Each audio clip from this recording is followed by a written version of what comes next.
ధనురాశి మూలా నక్షత్రం 1, 2, 3, 4 పాదాలు, పూర్వాషాఢ 1, 2, 3, 4 పాదాలు, ఉత్తరాషాఢ 1వ పాదం ఉంటాయి.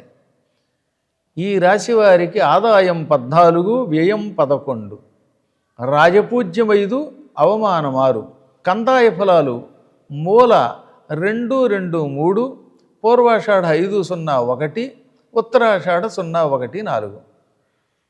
ఈ రాశి వారికి ఈ సంవత్సరం పట్టిందల్లా బంగారంగా ఉంది. సామాన్య ఫలాలు జూన్ వరకు ఉన్నప్పటికీ అనంతరం గురుడు సువర్ణమూర్తిగా ఉండడం వల్ల దీర్ఘాయువు ఉంటుంది, సంపదలు పెరుగుతున్నాయి, విదేశ యోగం ఉంది.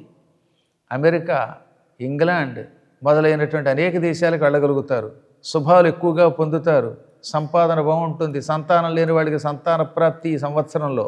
రాహుకేతువులు డిసెంబర్ వరకు రజతమూర్తులుగా ఉంటారు, సకల శుభాలు ఇస్తారు. అనంతరం సువర్ణమూర్తులు. ఇక ఈ సంవత్సరం వీరు ఏదనుకుంటే అది అయిపోతున్నారు. అంత మంచి కాలం ఈ సంవత్సరం. ఈ రాశి వారికి సంవత్సర ప్రారంభంలో పెళ్లి కాని వారికి పెళ్ళవుతున్నాయి, సంతాన ప్రాప్తి ఉన్నది. అప్పటికే పెళ్ళైన వారికి సమాజంలో గుర్తింపు ఉంటుంది, వ్యాపారం చేసేవారికి భాగస్వామ్యం కలిసి వస్తుంది, ఉద్యోగులు పై అధికారులతో సంబంధాలు పెంచుకుంటారు, భార్య భర్త మొదలైన వాళ్ళంతా ఐకమత్యంతో ఉంటారు, ఆరోగ్యం బాగుంటుంది, స్నేహాలు పెరుగుతాయి, ప్రయాణాలు కలిసి వస్తాయి, విదేశీ యోగం ఉంది, విలాసంగా జీవితం గడుపుతారు, సంపదలు పెరుగుతాయి, జ్ఞానం అభివృద్ధి అవుతుంది, విద్యలో కూడా పురోభివృద్ధి ఉంది, సామాజిక గౌరవం ఎక్కువగా ఉంటుంది, వివాహ జీవితం అయితే ఇక సంతోషంగా ఉంటుంది.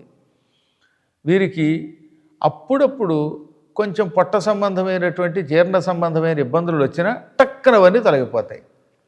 ఫైనాన్స్ రంగంలో ఉన్నవారు, అకౌంట్స్ రంగంలో ఉన్నవారు, కేంద్రాల్లో ఉద్యోగాలు చేస్తున్న వారికి మంచి ప్రమోషన్స్ వస్తున్నాయి, ధనం పెరుగుతుంది, జీతాలు పెరుగుతాయి, వ్యాపారస్తులకి చాలా బాగుంది. ఇక రైతులకైతే 2 పంటలు లేక 3 పంటలు వేసినా కూడా ఫలిస్తాయి.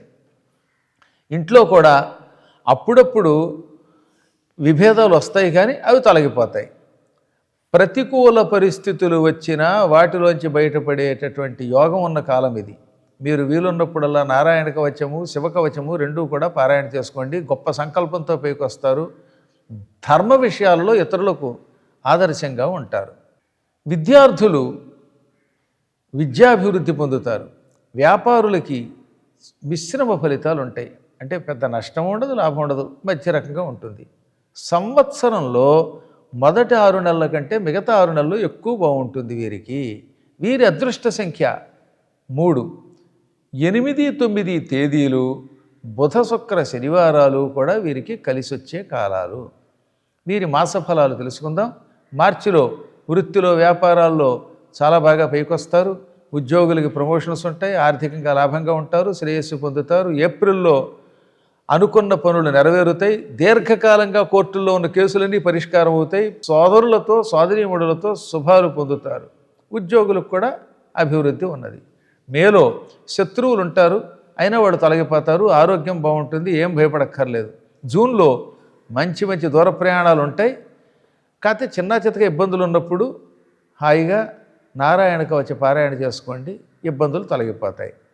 జూలైలో వ్యయం ఎక్కువగా ఉంటుంది, ప్రభుత్వ ప్రోత్సాహాలు ఉంటాయి, కాంట్రాక్టు చేసేవారికి ఎక్కువ లాభాలు ఉన్నాయి.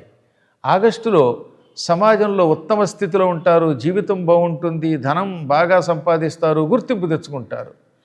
ఇక సెప్టెంబర్లో విద్యార్థులకి చాలా బాగుంది, ఉద్యోగులకు కూడా అభివృద్ధి ఎక్కువగా ఉంది, మానసికంగా శారీరకంగా ఆరోగ్యంగా ఉంటారు, సంపాదన కూడా బాగుంటుంది. అక్టోబర్లో అన్ని రంగాల్లో ఉన్న వాళ్ళకి హఠాత్తుగా ధనం వస్తుంది, బాగా జీవితంలో పైకొచ్చే కాలం అక్టోబరు.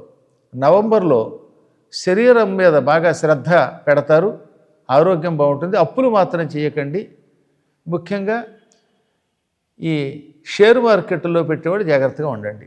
డిసెంబర్లో ఒంటి నొప్పులు ఎక్కువగా ఉంటాయి, అనారోగ్య సమస్యలు ఉంటాయి, అయినా వ్యాధిహార వైష్ణవ కవచం పారాయణ చేసుకుని అందులోంచి బయటపడవచ్చు.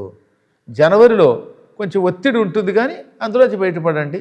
గురుబలం పొందడానికి గురుగ్రహ జపం చెయ్యండి, ఆత్మవిశ్వాసంతో బయటకు వస్తారు.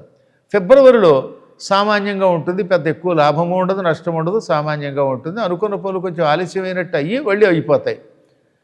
ఇక 2027 మార్చి ఏప్రిల్లో ఉద్యోగులకి ప్రతికూలత ఉంది. సహోద్యోగులతో, మీతో పాటు ఉద్యోగం చేసే వాళ్ళతో కొంచెం జాగ్రత్తగా ఉండండి. శ్వాస సంబంధమైన ఇబ్బందులు ఉంటాయి. తమంత తాము సొంతంగా వృత్తితో ఉండి చేసుకునేటటువంటి వాళ్ళు ఉంటారే, ఈ స్వతంత్ర వృత్తుల వారికి మాత్రం చాలా బాగుంటుంది. ఆదాయం బాగా అభివృద్ధి ఉంటుంది.